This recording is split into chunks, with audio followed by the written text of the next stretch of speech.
오늘 본문을 보니까 한때의 잘못으로 형제들이 헤어져 있다가 이 원수 같은 그런 형제들이 다시 감격적인 그런 상봉이 본문에 기록되고 있습니다.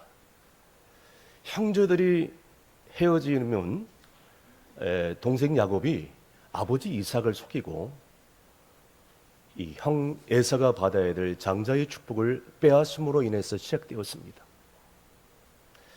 이 사실을 알아채린 형 에서의 분노를 피해서 사랑하는 고향, 사랑하는 부모를 떠나 하라는 외삼촌 집으로 피신을 하게 됩니다. 외삼촌 집에서 근 20년 동안 너무나도 힘들게 고생을 많이 할 수밖에 없었습니다. 그러나 이 야곱은 한시도 사랑하는 가족과 고향을 잊어버린 적이 없었습니다. 하나님께서 어느 날 이렇게 고민하는 야곱에게 찾아오셨고 고향으로 돌아가라고 말씀하셨고, 그리고 또 야곱은 고향으로 돌아가려고 이미 마음을 갖고 있었습니다. 그런데 이게 웬일입니까? 이제 고향으로 떠나는 그런 발걸음을 옮겼는데 형 에서가 분노의 마음을 감추지 못하고 400명의 이 사병들과 함께 야곱이 있는 곳으로 오고 있다는 소식을 듣게 됩니다. 자, 절대절명의 위기가 찾아오게 되어 있습니다. 자, 그때였습니다. 창세기 32장에 보니까 이 앞장이죠. 야곱은 하나님 앞에서 정말 엎드리고 매달릴 수밖에 없었습니다. 바로 그 장소가 야복 강가였습니다. 여기에 나오는 야복이라는 단어는 히브리어로 어떻게 나오냐면 바카크라는 단어를 쓰고 있는데, 바카크라는 단어는 비운다라는 단어로 해석하면 되겠습니다. 인간적인 욕망과 골모술수, 나의 장께 나 자신만을 위했던 모든 삶을 하나님을 만나고 비운다, 이런 뜻이죠. 이게 야복의 뜻이라고 볼 수가 있겠습니다. 적어도 야곱은 살아가는 식솔들, 가족들, 자녀들이 많이 이제 번성이 됐지만, 부귀영화를 갖게 되고, 그리고 물질도 많이 거뒀지만 그의 마음 가운데 정말로 고독했습니다. 외로웠습니다. 그 가운데 오늘 이 야복 강가에서 하나님을 만나게 됩니다. 물론 그때까지만 해도 하나님 앞에서 뭔가를 해보겠다고 발버둥 치다가 환도뼈를 부러지는 그런 일들이 일어나지만 하나님을 만나겠다는 그런 사모함은 변절되지 않았습니다. 자, 마침내 하나님을 만나고 깨어진 야곱이 어떻게 달라졌을까요? 오늘 이 말씀을 깊이 우리가 묵상하면서 오늘도 우리 모두가 깨어지고 부서지고 죽어지고, 그래서 야곱이 체험했던 이 야복 강가의 은혜와 축복을 우리 모두 다 체험할 수 있는 저와 여러분이 되시기를 주의 이름으로 축원합니다. 깨어진 야곱이 달라졌습니다. 자, 첫 번째로 야곱은 야복 강가에서 만나고 나서 두려움이 사라졌습니다. 자, 오늘 본문의 3절 상반절 다 함께 읽습니다. 자기는 그들 앞에서 나아가되. 지금 형 에서가 400명의 사병들을 데리고 지금 눈앞에 달려오고 있는 소식을 들었습니다. 자, 두려움이 현실로 와닿습니다. 이제는 뒤로 도망갈 수도 없습니다. 그런데도 불구하고 야곱은 절대로 피하지 않습니다. 방금 우리가 읽은 말씀 가운데도 야곱은 그들 앞에 제일 선두에 서서 나아가며 라고 나와 있습니다. 야곱이 어떤 사람입니까?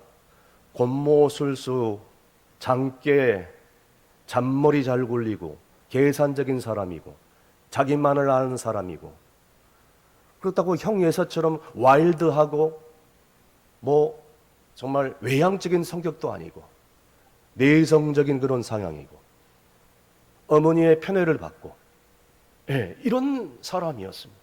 자, 이런 사람이 이제는 도망치지 않습니다. 그렇게 자기의 머리만 믿고 자기의 잔머리를 의지했고 그걸 강구했던 그가 야복강가에서 하나님을 만나고 난 다음에 모든 것을 다 포기합니다. 아하, 이 모든 것 다 쓸데없겠구나. 이 모든 것이 다 물거품이로구나. 맨 앞에 나섭니다. 도망가지 않습니다. 자, 그 전까지는 오늘 말씀해 보니까 자기의 종들을 먼저 앞에 세워요. 그 다음에 그 자기의 아내 두 사람, 레아와 아들을 세워요. 자기는 제일 맨 뒤에. 왜 맨 뒤에 서서 갔을까요? 여차하면 세상 말로 도망치려고. 자, 끝까지 이렇게 잔머리를 구는 그런 현실 가운데도 이제는 야복강가에서 하나님을 만나게 되니까, 아하, 이게 다 쓸모없는 거구나, 부질없는 짓이로구나. 두려움을 피하지 않았어요. 현실에 직면합니다. 자기의 장께, 자기의 잔머리를 의지했던 삶이 아하, 헛되고 헛되라는 것을 깨닫게 되는 거예요. 그리고 제일 먼저 앞에 서게 됩니다. 오히려 담대히 현실을 맞이합니다. 사랑하는 여러분, 그렇습니다. 하나님을 만난 사람은요, 두려움을 피하지 않습니다. 불안과 우울함 가운데를 그걸 피하지 않습니다. 왜냐? 오늘 본문의 야곱은 야복강가에서 하나님을 만나고 난 다음에 자기 자아가 깨어졌기 때문입니다. 깨어진 사람은 도피하지 않습니다. 피하지 않습니다. 현실에 직면하고요, 담대하게 현실을 맞습니다. 여러분, 그래서 우리가 이 험한 인생을 살아가면서 항상 잊지 말아야 될 말씀은 로마서 5장 3절에서 4절 말씀일 겁니다. 다 함께 읽습니다. 다만 이뿐 아니라 우리가 환난 중에도 즐거워하나니 이는 환난은 인내를, 인내는 연단을, 연단은 소망을 이루는 줄 아미로다. 아멘. 여러분, 이 말씀이 있기 때문에 어떤 환난이 오고 어떤 두려움이 올을지라도, 어떤 절망이 과거에 있을지라도 그 과거, 그리고 그런 현실, 그리고 앞으로 오는 어떤 미래 전혀 두려움을 하지 않고 오늘 야복나루의 이 야곱의 믿음을 가질 수만 있다면 우리는 피하지 않고요, 하나님 앞에 담대하게 나아갈 수 있어야 되는 것이죠. 그때서야 비로소 하나님께서 우리와 함께 하시고 우리를 온전케 하시고 또 우리의 앞길을 열어주시고 우리를 올바른 길로 세워주시는 줄로 믿으시길 바랍니다. 두 번째, 야곱은 변했습니다. 겸손해졌습니다. 오늘 본문 3절 하반절 말씀 다 함께 읽습니다. 몸을 7번 땅에 굽으며 그의 형에게서 가까이 가니. 아멘. 야곱은 이제 저기 먼지를 일으키며 다가오는 형예서와 사병들을 눈앞에 점점 다가오는 이 사람들을 보면서 이제는 뒤로 돌아가지 않고 앞으로 나아갑니다. 그리고 7차례 절을 합니다. 한두 발자국 갔다가 절을 하고 또 한두 발자국 갔다가 또 절을 하고. 여러분, 여기서 절한다는 것은요, 그냥 우리가 목례로 인사하는 것이 아닙니다. 이마가 땅에 거의 닿을 정도로 엎드려 절하는 자세를 얘기합니다. 그렇습니다. 심령이 깨어지는 사람은요, 겸손해질 수밖에 없습니다. 겸손한 사람은요, 다른 사람이 정말 존경스럽게 보이고, 다른 사람이 사랑스럽게 보이고요, 모든 사람이 나보다 더 훌륭하게 보이고요, 모든 사람이 나보다 더 크게 보이고, 모든 사람이 다 정말로 위대하게 보이는 거예요. 세상에 나 같은 죄인이 어디 있을까? 뭐 이런 생각을 갖게 된다는 것이죠. 이것이 겸손한 사람이라고 볼 수가 있겠습니다. 예의범절 잘 지키고 인사만 꾸벅꾸벅 잘하는 게 겸손이 아니라고 생각합니다. 성경이 말하는 겸손이 뭐냐 이거예요. 오늘 본문의 야곱을 보십시오. 야복강 나루에서 하나님을 만나게 되자 그 교만했던 사람이 겸손한 사람으로 변화되는 거예요. 다른 사람을 존중히 여기고 우대하고 다른 사람들의 마음을 살필 줄 아는 사람으로 변화된 것입니다. 경상도에서 서울에 막 올라온 할머니가 있었습니다. 여기서 택시를 잡아서 택시를 탔습니다. 행선지를 물어보는데 택시기사가요, 행선지를 물어보는데 얘기를 하지 않자 택시기사가 이렇게 얘기를 합니다. 할머니 어디 가시나요? 라고 물어봤어요. 그때 이 할머니가 너무나 화가 난지 택시기사에게 이렇게 쏘아 붙였다고 합니다. 그래, 나 경상도 가시나다. 사랑하는 성도 여러분, 이 할머니는 자기의 마음대로 색안경을 끼고 주관적으로 모든 것을 다 판단하기에 그것이 올무가 되어서 다른 사람들을 피곤하게 만들고 주위 사람들을 힘들게 할 수밖에 없었던 것입니다. 여러분들은 어떻습니까? 옛날에 메가크로스라는 큰 뿔이 달린 사슴이 있었다고 합니다. 지금은 거의 지구상에서 멸종을 했는데요. 이 메가크로스라는 사슴이 아주 큰 뿔이 이 사슴에게 있어서는 너무나도 큰 자랑거리였어요. 그런데 얼마 못 가 지구상에서 멸종되고 만 것입니다. 그 이유를 동물학자들이 연구를 해보니까 이 큰 뿔 때문에 이런 멸종의 위기가 왔다. 이 큰 뿔이 너무나도 무거워서 이제는 활동하기도 힘들죠. 또 번식하기도 힘들죠. 뿐만 아니라 이 큰 뿔을 가지고 맹수들이 공격을 왔을 때 숲속으로 피신하는데 이 뿔이 나뭇가지에 자주 걸려가지고 맹수들의 먹잇감이 될 수밖에 없었다고 합니다. 그래서 다 멸종되고 말았다는 거예요. 사랑하는 성도 여러분, 우리 신앙생활에도 마찬가지가 하지 않겠습니까? 이 메가크로스 같은 이 사슴의 큰 뿔이 가장 힘쓰는 그 부분들이, 내가 가장 자랑하고 싶은 그 부분들이 내 인생의 걸림돌이 되어서 내 주변 사람들을 너무 힘들게 하고 있지는 않습니까? 뿐만 아니라 자기 자신도 너무나도 힘들어요. 그것이 깨어지면 되는데, 그것이 죽어지면 되는데, 그것이 깨어지지 않음으로 말미암아, 그것이 죽어지지 않음으로 말미암아 나 자신뿐만 아니라 주변의 모든 사람들을 힘들게 할 때가 얼마나 많이 있냐는 거예요. 어떤 사람들은 자기 건강을 너무나도 자랑하다 보니까 어느 날 갑자기 쓰러지고 맙니다. 그 전까지는 나는 건강했고, 나는 병원도 안 가봤고, 나는 수술도 안 했고, 나는 약도 잘 안 먹는다고 많은 사람들 앞에 이렇게 자랑을 하고 건강하다고 자랑하다가 어느 날 갑자기 한순간에 쓰러진 사람들 주변에 많이 봤습니다. 어떤 사람들은 자기가 물질을 받았다고 자랑하면서 자기가 이루어온 모든 업적과 물질, 자기가 가지고 있는 것들에 대해서 과시하고 자랑하다가 자기가 가지고 있는 그 물질의 큰 손실을 본 사람들도 우리 주변에 많이 보았습니다.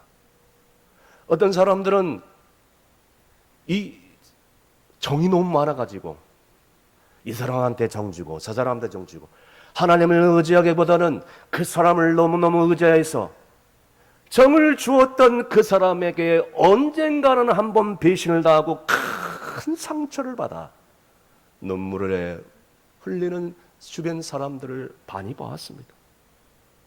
어떤 사람들은 자기의 강한 성격 때문에 그 자기의 그 혈기로 인해서 주변의 모든 사람들에게 상처를 주고 주위 사람들이 다 떠나가 버리고 노후에 딸랑 홀로 남아 소외된 사람들을 우리 주변에 많이 바라보게 됩니다.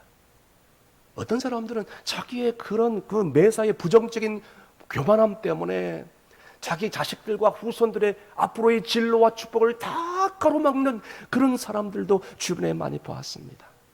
그렇습니다. 자기 자신이 힘쓰는 그 부분들로 인해서, 자기가 그렇게 자랑하는 그 부분들로 인해서 우리는 그것이 깨어지지 않고서는 주님을 온전히 만날 수도 없고 주변의 이웃들과의 화평의 관계를 누릴 수도 없고 하나님께 붙잡힌 바 되어서 하나님의 사명을 감당할 수도 없다는 것을 우리는 잊지 말아야 되는 것이에요. 그래서 나는 날마다 깨어지고 죽어지고 부서져야 될 필요가 있다는 거예요.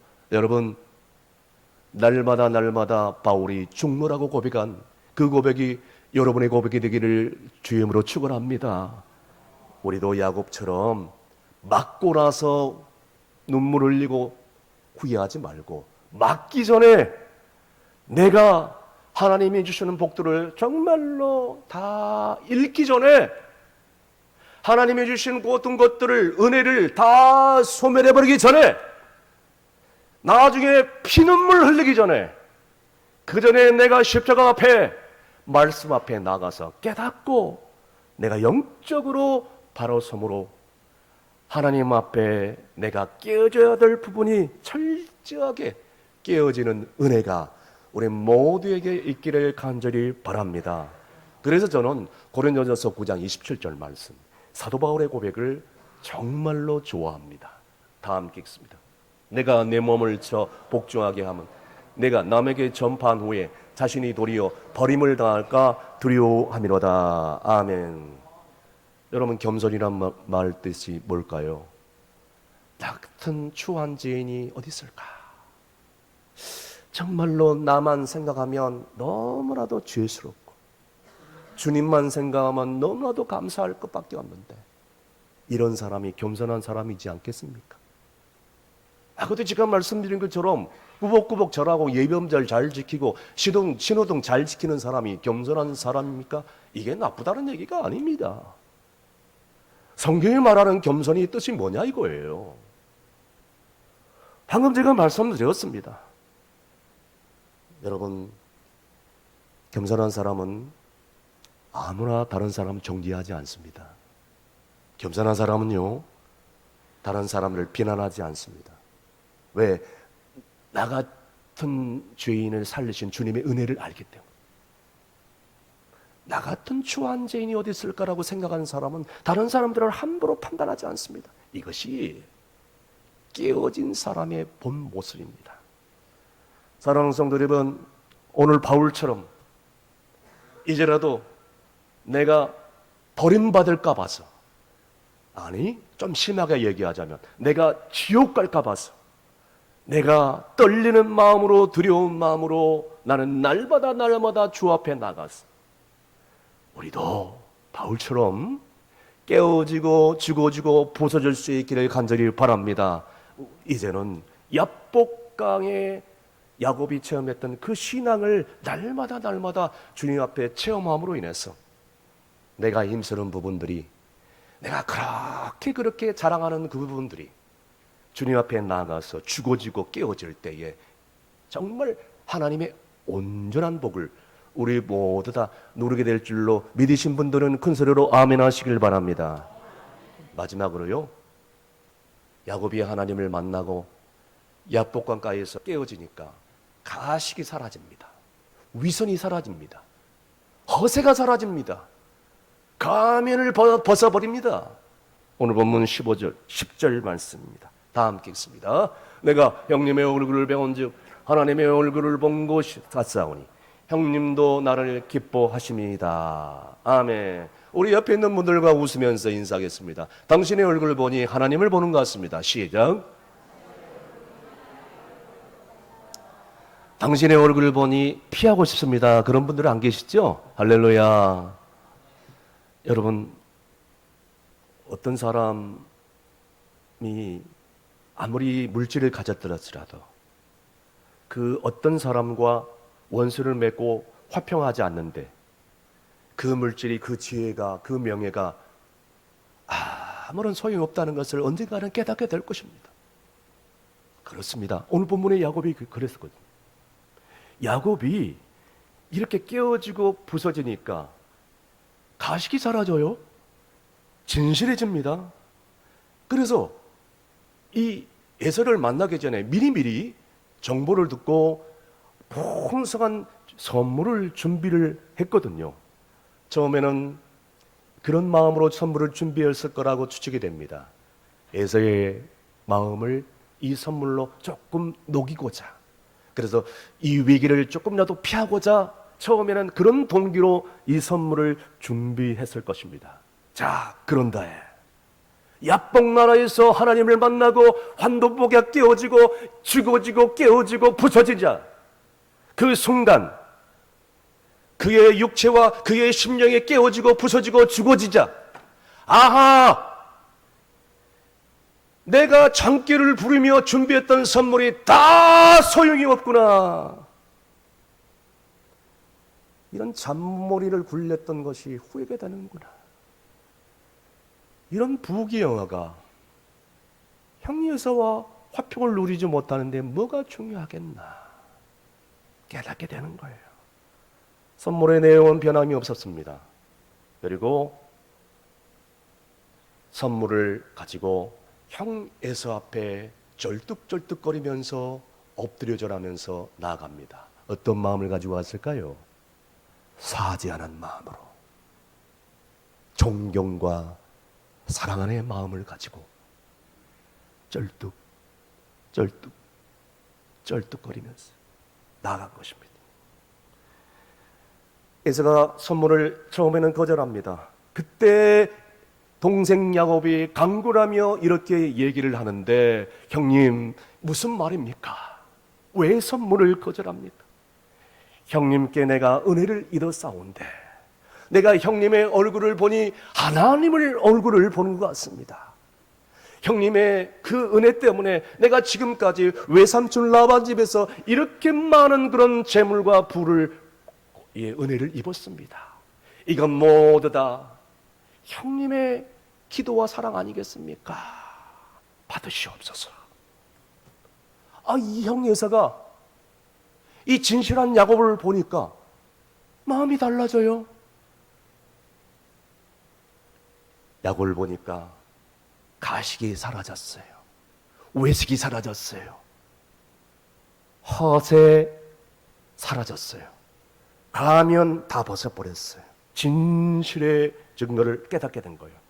비로소 선물을 받습니다. 여러분, 우리가 인간관계를 하면서 하나님과의 관계에서도 마찬가지겠지만 가식은요 통하지 않습니다. 사람은 속일 수 있어도 하나님은 속일 수 없습니다. 내가 하나님 앞에 나갈 때 가식이 있고 외식이 있고 허세를 부리잖아요. 하나님은 뭘 모를 리가 없어요. 오늘 예배를 드리면서도 가식적으로 형식적으로 그렇게 예배를 드리잖아요. 하나님은 기뻐하지 않습니다. 여러분, 우리가 하나님 앞에 참된 모습으로 나아간다면, 진실한 모습으로 나아간다면, 가식과 외식을 버리고 나아간다면 하나님은 우리가 드리는 예배와 우리가 드리는 재물을 반드시 받아주시고 하나님께서는 놀랍게 은혜를 베풀어 주실 것입니다. 깨어진 사람은 가식이 없습니다. 허세 부리지 않습니다. 허풍 없는 데 있는 것처럼 그러지 않습니다. 가면 서지 않습니다. 이게 깨어진 사람의 특징입니다. 사랑하는 성도 여러분, 오늘 우리가 이런 깨어짐의 역사가 있기를 간절히 바랍니다. 한국 기독교 역사상 사랑과 용서의 상징이라고 하면 아마 저는 손양원 목사님을 꼽고 싶습니다. 다른 분들도 마찬가지일 겁니다. 몇 년 전에 제가 동로에 시찰장으로 있을 때 그때 함안에 있는 손양원 목사님 생가와 기념관을 그때 탐방을 하러 간 적이 있었습니다. 그때에 이 손양원 목사님의 두 아들을 죽인 안재선 씨의 아들 안경선 목사님이 가이드를 했을 때였습니다. 물어보니까 그 안재선 씨의 후손이에요. 깜짝 놀랐어요. 여수 순천 1019 사건에 손양원 목사님의 두 아들 동인과 동신, 이 두 아들이 그만 비참하게 이 안재선 씨로 인해서 총으로 죽을 수밖에 없었습니다. 이런 안재선 씨를 손양원 목사님이 용서했을 뿐만 아니라 세상에 양아들로 삼았다는 것입니다. 시간이 많이 흘러 훗날에 이 두 아들을 죽인 안재선 씨가 이렇게 고백을 합니다. 목사님이 나를 용서하셨을 때보다 나를 아들로 불렀을 때 정말 내 마음의 모든 빗장이 완전히 무너졌다. 저 사진에 보면 제일 검정 색을 입은 가운데 있는 사람이 두 아들을 죽인 안재선 씨입니다. 정말 두 아들을 죽인 안재선 씨는 평생 죄책감을 시달리다가 결국에는 1979년에 후두암으로 세상을 떠날 때 아들 안경선 씨를 불러서 이렇게 유언을 납니다. 아들아, 내가 지금까지 세월을 돌아보니까 나는 죄인이다. 나 같은 죄인이 어디 있을까? 그러면서 아들에게 이렇게 기도합니다. 아들아, 나는 네가 신학기에 들어갔으면 참 좋겠다 하면서 숨을 거두게 됩니다. 그런데 이때까지는 자기 아버지가 손양원 목사님의 두 아들을 죽인 범인이라는 것을 몰랐어요. 그런데 자기 아버지가 돌아가신 다음에 그때서야 깨닫고 충격적인 사실을 깨닫고 엄청난 마음의 부담감을 느낍니다. 결국 아버지의 유인도로 신학교에 들어가서 주여정이 되었고 지금은 해외 선교사 그리고 손양원 목사님 기념관을 왕복하면서 하나님의 귀한 사역을 감당하고 있습니다. 할렐루야. 그렇습니다. 야복 나루토의 깨어짐은 야곱에게 있어서 축복의 사건이었습니다. 왜냐하면 그가 깨어짐으로 인해서 그의 모든 삶의 180도의 변화가 생겼기 때문입니다. 정말 인간의 장기로 살아왔던 그가 믿음으로 야복나루에서 하나님을 만났을 때 어떤 변화가 일어났습니까? 여러분, 아까도 제가 말씀드렸잖아요. 그의 인생의 모든 두려움이 다 사라졌어요. 지금까지는 사람을 무시하고 사람을 속이면서 그렇게 살아왔는데 이제는 아닙니다. 뿐만 아닙니다. 지금까지 위선과 가식으로 자기만을 위해서 살아왔던 인생인데 야복나루에서 하나님을 만나고 깨어지고 부서지자 다른 사람들을 존귀하게 여기고 상대의 마음을 헤아릴 줄 알고 그애들의 마음을 열어줬다는 것입니다. 야곱은 진실해졌습니다. 마음이 열리게 됐습니다. 확실히 야곱이 달라졌습니다. 그랬더니 주변의 모든 상황이 바뀌기 시작합니다. 형 예서의 마음속에 복수심과 증오감이 한순간에 눈 녹듯이 다 사라지는 거예요. 마음속에 칼을 품고 왔는데 칼을 뽑지 못하게 만듭니다. 마음속에 그 복수의 응어름이 한순간에 다 녹아질 수밖에 없습니다. 왜냐하면 그 원수같이 보였던 야곱이 눈앞에 보니까 깨어졌기 때문입니다. 오늘 본문의 4절 말씀 다 함께 읽습니다. 에서가 달려와서 그를 맞이하고 안고 목을 어긋 맞추 그와 입 맞추고 서로 오니라. 아멘. 방금 제가 말씀드린 대로 에서는 분명히 동생 야곱을 치러 왔습니다. 사병을 데리고 왔습니다. 복수의 칼을 갈고 왔습니다. 그러나 한순간에 마음이 돌변합니다. 깨어진 야곱을 보는 순간 하나님이 에서의 마음 가운데 동생 야곱을 불쌍히 여기는 마음을, 궁일이 여기는 마음을 주시는 것입니다. 그래서 12절에 이렇게 얘기합니다. 야곱아, 우리 함께 떠나자. 내가 너와 동행하겠다. 할렐루야. 사랑하는 성도 여러분, 오늘 말씀의 결론을 내면서 우리가 변하면요, 환경의 모든 것들이 풀리게 되는 줄로 믿으시길 바랍니다. 어떤 사람들은 환경이 변하기를 바라요. 상황이 변하기를 바랍니다. 자기는 안 변합니다. 사랑하는 성도 여러분, 내 인생에 꼬이고 꼬인 것이 있습니까? 그걸 왜 꼬였을까요? 내가 변하지 않았기 때문에 꼬인 것은 아닙니까? 한번 돌아봐야 되지 않겠어요? 오늘 그러므로 환경의 변화를 구하기 전에 우리 자신부터 변화되도록 노력해야 되는 줄로 믿습니다. 그러므로 우리는 깨어져야 됩니다. 아, 나는 깨어졌는데요? 아니요. 그렇게 말한 사람은 진짜로 깨어진 게 아니에요. 아, 나는 죽어졌는데요? 더 죽어져야 돼요. 오늘도 죽어져야 되고 내일도 죽어져야 되고 앞으로 계속 죽어져야 돼요. 평생 주님 나라 갈 때까지 우리는 죽어지고 깨어지기를 원합니다. 저와 여러분이 야복강 나라에서 매달려 부르짖던 야곱의 신앙을 본받아서 하나님 앞에 나와서 주의 재단을 쌓으면서 주님께 마음을 드림으로 마침내 어떤 아픔과 절망이 찾아오실지라도 두려워하지 않기를 주의 이름으로 축원합니다. 그리고 가식적인 삶을 살지 않기를 주의 이름으로 축원합니다. 우리의 힘쓰는 모든 부분들이 깨어질 수 있기를 주의 이름으로 축원합니다. 하나님께 매달리는 신앙을 회복하여서 분이엘 하나님의 얼굴을 내가 뽑습니다 라는 이 분이엘의 새 아침의 역사가 저와 여러분의 역사가 되기를 주의 이름으로 축원합니다. 기도하시겠습니다. 화평의 왕이신 아버지 하나님, 오늘 말씀을 통하여 20년 동안 두려움과 원한에 사로잡혀 있는 그 강을 넘어서 에서와 야곱이 뜨겁게 상봉하는 화해의 기적을 보게 하시니 감사합니다. 야곱이 야복나루에서 자신을 비우고 깨우쳤을 때 비극함이 사라지고 두려움이 사라지고 형 앞에 당당히 나설 수 있는 용기를 얻었습니다. 주여, 우리도 현실의 벽에 도망치지 않게 하시고 나를 날마다 십자가 앞에 깨뜨려 주님을 의지함으로 모든 두려움을 이기게 하여 주시옵소서. 지금까지 나를 높이고 나를 자랑하게 하였다는 교만의 뿔을 꺾어주시고 상대방을 나보다 더 낮게 여기는 마음을 주셔서 무슨 일이 있을 때 엎드리는 겸손함을 허락하여 주시옵소서.